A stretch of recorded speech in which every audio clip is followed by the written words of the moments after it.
the worst yellow fever epidemic that's ever happened on the North American continent. This was in 1878. 1878. Now, there had been yellow fever outbreaks prior to 78, specifically in 73 and 75, and then also in 79. Hell, they even had one while Theodore Roosevelt was president, I think in 1902. But 78 was far and away the most deadly. Oh, wow. Okay. Oh, he died from yellow fever there. Dr. Tate was the first African-American doctor to practice in Memphis. He came down from Cincinnati to treat people during the 78 epidemic, and he lasted about 3 weeks. Yeah. He died of yellow fever. Wow. But anyway, the Memphis in 1870, the spring of 1878, was the largest city south of Cincinnati. Mm-hmm. Okay, bigger than New Orleans, Atlanta, Nashville, Charleston. In 78, the population of the city went from 51,000 to 19,000 in 1 month. Because of the yellow fever?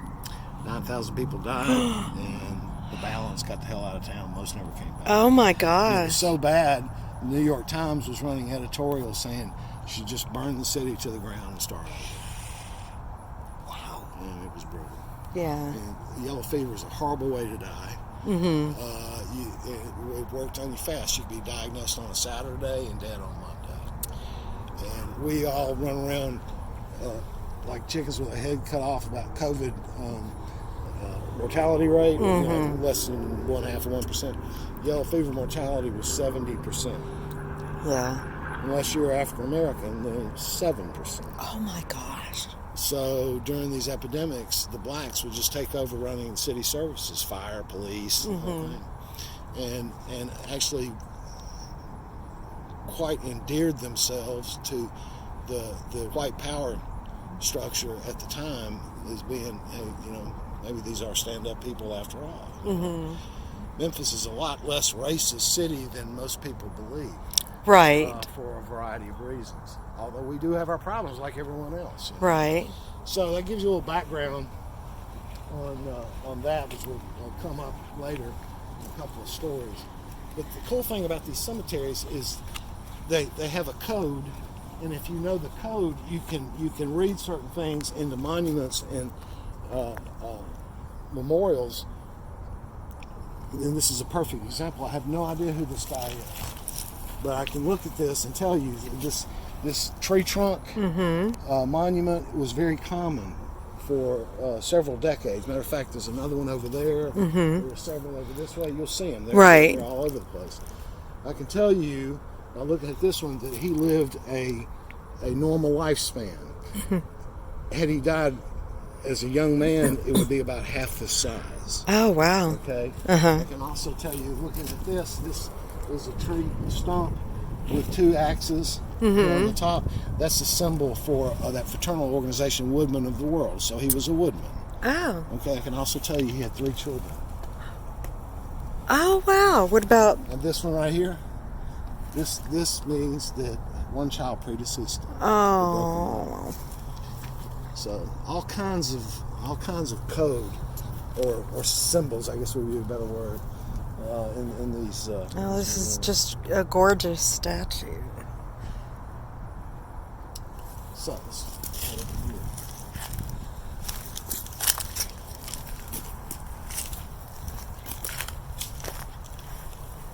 The 78 fever, as things like that do, produced both villains and heroes. Annie Cook, who was a madam, her place was back, not far back from where the Gayosa Hotel that we saw earlier. She kind of had the silver trade, from what I understand. But during the epidemic, she released all her girls and opened her house up to paupers who had yellow fever. And she had evidently had some medical training in her youth, and she nursed a lot of these. She died during that. She died of yellow fever, and then was eulogized by the paper as a modern-day Mary Magdalene. Oh, that's cool. So she's not the last madam we'll meet. This is a memorial to the Howard Association, which is a Catholic charity based in New Orleans, which was eventually incorporated into the Red Cross. They sent scores and scores of nurses and doctors here from all over the country during these 3 epidemics. In 78, in the 78 epidemic, over 800 nurses died and over 200 doctors. Oh my gosh. It takes a certain amount of courage to head into the mouth of the beast. Right. Everybody trying to get the hell out. It was so bad, Karen, that trains would leave Memphis. I've got an old newspaper article. A train left Memphis, bound for, I think, Carbondale, Illinois. The train's first stop was Paducah, Kentucky. The men of Paducah met the train at the station. They all had shotguns and wouldn't let anybody off the train. Oh my God. That's how paranoid they were, because they didn't know if it was contagious. They didn't know how it started, and certainly had no cure. Right. So these people were like, can't. And the same thing happened in Jackson, Tennessee. This place was just desolate. Okay, so here is to give you a mental picture of what was going on at that time. The city had every undertaker on retainer, and they would ride around the neighborhoods downtown with these mule carts with empty coffins. And if somebody had yellow fever in your house, they would wave the guy down. He would stop. He would take a coffin off the buckboard wagon, put it on the ground next to the house in the yard with the top off. Oh. And as he continued to make the rounds during the day, if he sees the coffin with the top on, there's a body in there. Oh. So they would load the bodies back up, move them down to the corner of Front and Union, where they'd marshal them 3 abreast, would stretch out 2 to 3 blocks on a given day with these coffins. So they had different schools of thought as to what caused it.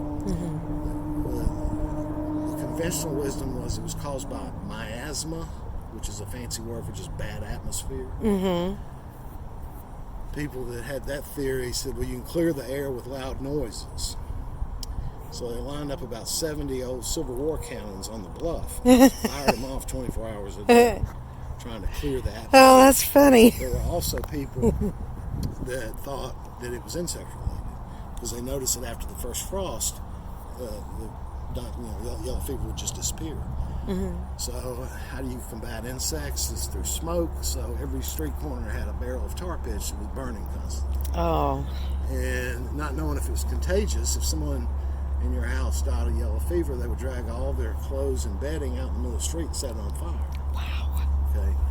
So the coffins had to be moved from downtown here. It's about a 4-mile trip. So they would load these buckboard wagons up with coffins, strap them down, and drive the mule teams here, unload the coffins, turn around, go back. And they realized after a few days that the mule teams had done this so often, they would just they would come here by themselves. Didn't need a driver. Right.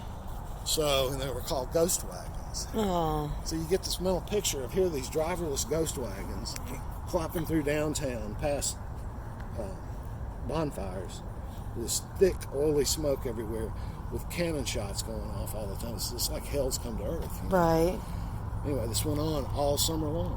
So they were coming in. The city had 200 people hired to build coffins and 200 to dig graves. They were coming in so fast. And keep in mind, these bodies were not embalmed, and this was August. Oh. So you had to get them in the ground fast. Fast, yeah. So we were standing on top of 1,600 dead bodies. This is a mass grave that stretches all the way as far as you can see the green grass. Oh my gosh. This is called no man's land.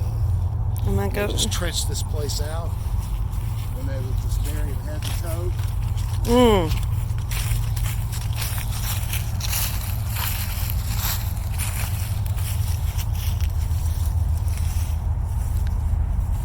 Okay.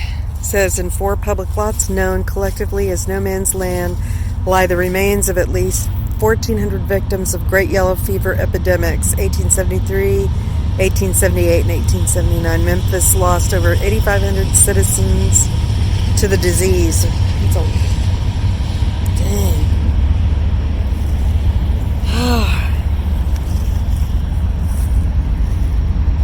Okay, go ahead. Okay, she was a madam. Died fairly young, mid-30s. And evidently very successful at what she did. She had a pretty respectable estate. The executor of her estate was the youngest son of a prominent Memphis family that owned hotels and furniture manufacturers. Read into that whatever you like.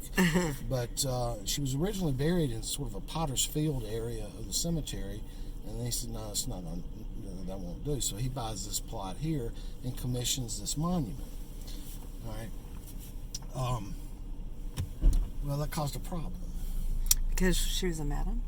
Or Well, the problem is, these folks over here, this is the blue blood. Oh. And they were not going to... They weren't happy. They weren't going to accept having a madam right across the pathway from where they were. Wow. Okay? So they filed a lawsuit and go to court. The court ruled in favor of the Sutton estate. You tell them, he goes, you can't tell people where they can or cannot be buried. Mm-hmm. So these folks continued to threaten legal action, so on. So they came to a compromise. Do you see those three marble slabs that are flush to the ground? Oh, Do you yes. see the name on there? Fanny Walker. Right. Each one of those slabs on three sides say Fanny Walker. Fanny Walker Yes. was a derogatory term in those days, meaning streetwalker. So they're insulated from this horrible woman by these three marble slabs that refer to her as being a prostitute. That's crazy. But I've read her will, and she wrote this epitaph here. She was obviously a very educated and beautifully written will, but what it says is, "Let sweet voice Mercy plead for her, who calmly sleeps beneath this sod, nor erring man in pride usurp the province of her judge, her God." Basically, she's saying, nobody can judge me but God. Right. Okay?